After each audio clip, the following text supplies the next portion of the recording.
At the New Year's party, Jason suddenly said that the card game was too boring and proposed to increase the stakes. He slapped the BMW key on the table and asked if we dared to follow. I knew he was showing off his new car. Everyone was stunned and quickly said, "It's just for fun, I can't afford to follow," and praised him for being so capable at such a young age. I hesitated for a moment because I had 3 kings in my hand. Jason was proudly accepting the compliment and preparing to shuffle the cards, when I silently pushed the BYD key on the table and said, "I'll follow." The room was instantly quiet. Everyone looked at me in surprise, and Jason's eyes widened. The atmosphere suddenly became tense, and the moment we all put the car keys on the table, all family affection disappeared. But I don't regret it. After all, he was the first to take out the BMW key. Since he was so cruel to his family, I didn't need to care about his feelings anymore. Jason sneered and said, "How much money do you have in your pocket to scare me? This is a BMW, you'd better get enough cash, don't use that broken BYD to make up the number." I glared at him coldly. I hate playing cards with him the most. The New Year party, which should have been a happy one, was ruined by his flaunting of wealth. The stakes were raised higher and higher with each bet. Anyone who has played cards knows that people with less money are destined to be bullied by people with more money. We bet $1 or $2, and he bet $500. Everyone advised him not to play so big in front of his family, but he said innocently, "Is $500 a lot?" He was bullying us because we were poor, knowing that we dared not follow him. He came to play cards just to play with the dignity of us poor relatives. Realizing that BYD could not compare with BMW, I turned around and called Emily. We were about to get married, and she was wearing the 3 golds I bought. I said, "Put the gold chain and bracelet on the table." Emily glanced at me, and without even asking what cards I had in my hand, she took off the chain and bracelet and put them on the table. At that moment, a sentence popped up in my mind. With a wife like this, what else can a husband ask for? I looked at Jason seriously and said, "Is that enough? Do you want to open the cards?" Jason's face changed. He gritted his teeth, probably not expecting me to confront him. He said with a hint of sarcasm, "Little brother, don't blame me for not reminding you. Losing a BMW doesn't matter to me, but if you lose it all, how will your family live for the next 5 years?" I shook my head and said, "It's okay, my family has our own way of living. Besides, didn't you and Sarah say that I wasn't brave enough when we were having dinner just now?" Jason's face darkened. I had never offended him before, but just now at the dinner table, he complained that I didn't make as much as he did,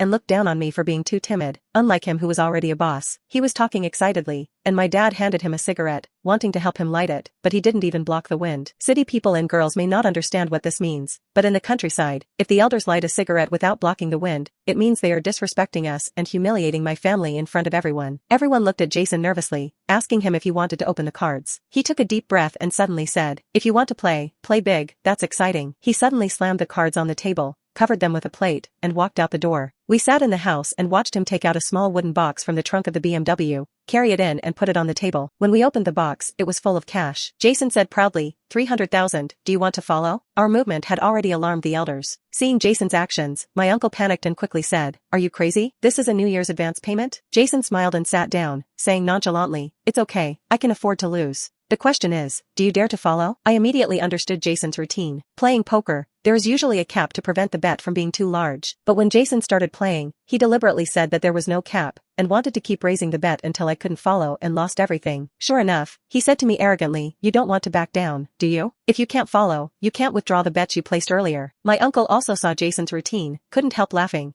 and then went back to play mahjong with the elders without even looking at us. I clenched my fists and remained silent, because I couldn't take out 300,000 yuan in cash. Just then, Emily spoke up, "It's okay, we'll mortgage the wedding house." For a moment, everyone looked at her in disbelief. My uncle was so scared that he dropped his cigarette and even forgot to play mahjong. Jason also stared at us, and he didn't know whether he was angry or nervous. Both of them were trembling slightly. The elders stopped playing mahjong and ran over, saying that we were playing too big. My father was furious, rushed over and punched me, and yelled, "Are you crazy? You want to ruin the family." My father scolded me and wanted to see the cards in my hand, but I clenched them tightly and didn't let him see. People who know how to play poker know that the cards must never be shown to others, because their expressions will betray you. I have 3 KS in my hand, and only 3A can beat me. Jason started this war, and old players know that if you have 3 KS in your hand, you will either go bankrupt or bleed on the card table. Emily said to Jason seriously, "Our wedding house is worth 500,000 yuan. We'll bet an extra 200,000 yuan. Will you follow?" Uncle shouted angrily, "Are you too crazy?" He quickly lay on the table, trying to push our chips back, and yelled at me, "Don't mess with your brother. He's the big boss and doesn't want to bother with you. Apologize quickly. Do you still want him to help you make money in the future?" I grabbed my uncle and yelled, "Put it down." My uncle was startled by me and his hands were shaking. I gritted my teeth and said, "When he bet 500, none of you said anything. When he was bragging at the dinner table, you asked my dad to light his cigarette. Today, he took out the car keys first, and I followed him to the end. Uncle was stunned and said, "How dare you talk to your elders like this?" I looked at Jason coldly and said, "Either you follow the 200,000 yuan and open the cards, or you admit defeat, and all the previous bets belong to me. There is also a third way. Let's stop here and take the chips back, but you have to apologize to my dad." The room was silent. Everyone saw Jason holding the cigarette between two fingers, and when my dad lit it for him, he didn't even block the wind. But at that moment, no one dared to speak. I even saw that my uncle was a little proud. Jason laughed angrily and asked, "Why are you pretending to be tough in front of your family?" I shook my head and said, "The moment you put the car keys on the table, we were no longer a family." Jason was silent for a few seconds, and suddenly smiled and said, "Okay, don't blame me for not reminding you. You insisted on following, right?" He suddenly picked up the cards and showed me two QS. Seeing his cards, I breathed a sigh of relief, but my face was still serious. Jason shook his head and said, "Guess if my last card is 3 of a kind?" In the game of poker, showing half of the cards is a common routine, which not only scares others, but also tests the other party's reaction. He can't scare me. Even if he really has 3 of a kind, it is smaller than my 3 KS. I was worried that he had 3 A's, but now it seems that my worry was in vain. Jason's show-off routine failed, and he forced himself into a corner. Of course, although I felt relieved, I still gritted my teeth and said, "I bet you are bluffing me. Do you want to follow?" Jason stared into my eyes, as if trying to see what I was thinking. Poker is all about acting and courage. At that moment, he was in a dilemma, and my uncle quickly advised him, "Don't follow. You see, he is not afraid of your cards at all." Jason said with a sullen face, "If you don't follow, the BMW and 300,000 will be gone." He must be bluffing me. Usually relatives would interrupt and express their opinions, but in this case, no one dared to speak. Because before the cards are opened, it is difficult to tell the truth from the false. Jason nervously scanned the expressions of all relatives. He had initiated every bet, and if he backed down now, he would not be able to face anyone in the family in the future. Finally, he called his wife. "Come here." Jessica reluctantly walked to the table. Jason asked her to bet the 3 golds because Jessica's 3 golds were much more valuable than Emily's. But unlike Emily, Jessica was reluctant to take off her jewelry. At that moment, Jason panicked and quickly showed Jessica the cards. Jessica took a look at the cards, immediately took off all her gold jewelry excitedly and put them on the table, and said to me with a smile, "Come on, all in, don't regret it if you lose. All the relatives are watching today. Whoever backs down will be unlucky." I asked, "Are you saying you want to open the cards?" Jessica said excitedly, "What cards?" "We'll go all in with you." Her greed was already written on her face, but the others had no chips long ago. Suddenly, she took off the diamond ring and put it on the table, saying, "I spent 50,000 to buy this ring." I shook my head. "I can't accept the ring. It's worth at most 100 yuan. Jessica was anxious, pointing at my nose and scolding, "What do you know? Do you know what this is? This is a designer style. It's DR. I smiled bitterly and said, "Sister-in-law, I don't care what it is. In my eyes it's worth 100 yuan. She was about to refute, but Jason suddenly said, "I'll bet the house." There was an exclamation in the room. Uncle yelled, "Stop fooling around. That house is in the city center and is worth 150,000. Jason sneered, "Dad, I'm not fooling around. He has to follow whatever I bet. According to the rules of this game, each bet must be equal to or greater than the previous one. Brother, do you have the money to follow?" I was silent because I couldn't afford that much money. Jason saw my embarrassment, laughed, and patted my shoulder. He said, "You can't afford some things. I tell you clearly that I am bullying you because you have less money, but what can you do? I can easily take out these bets, but you are betting all your belongings, so you can't follow." Jessica sneered, "So, do you follow or not? If you don't follow, it's like folding. This is the unfairness of the rich bullying the poor. The rich can bet their assets at will, while the poor bet their entire fortunes and often can't follow. With each bet, the pressure on the poor increases exponentially. Just like Jason said, he is bullying me because I have less money." I looked at Emily and my dad nervously. My dad was pale, wondering how a card game could turn out like this. But Emily suddenly said, "My parents have a house for me. It's not in the city center, but it's worth 500,000.